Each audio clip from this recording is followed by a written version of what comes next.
Today's education isn't the same silo approach that existed years ago. Cross-curricular projects encourage students to analyze a challenge, considering it in a critical manner while at the same time being creative in how to approach a solution. This philosophy was highlighted this summer at Randolph-Macon Academy when computer science instructor Stephanie Wagner approached world religions teacher Michael Williams with the idea of doing an engineering project for his class, for the students to create a technological piece of art that would be suitable for display.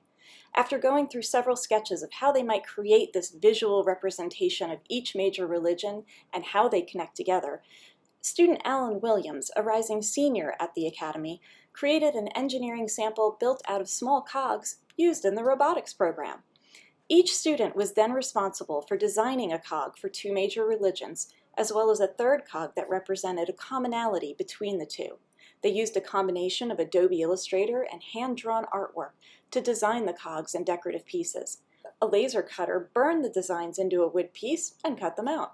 RMA senior Grace Wagner explains the final project. Here we have our 8 main religions: Christianity, Judaism, Sikhism, Islam, Hinduism, Buddhism, Taoism, and Confucianism. And then what they share in common are on these 4 discs.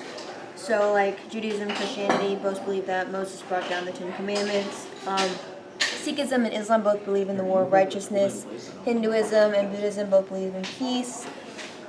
And Taoism and Confucianism believe in the yin-yang, or the peace with. And then scattered around here we just have symbols of all different kinds of religions. For me, what was so cool was that we spent so much time trying to figure out what we don't have in common, that part of the goal this summer was to find out what we did have in common. And in the New Testament, in the Christian Bible, there's a verse that says, how can the hand say to the foot, I don't need you? How can the eye say, I don't need you? We're all part of the same body. And taking that concept and taking the joy that we have and the celebration we have in being multicultural and being such a melting pot of so many different faiths in this country and so many different faiths in our own community here at RMA. One of the joys with the innovation project that Stephanie and Eddie and the students came up with was to combine that and celebrate in such a way to help each other understand that if one of those were to go, if one of those pieces were not to function, the entire process would break down.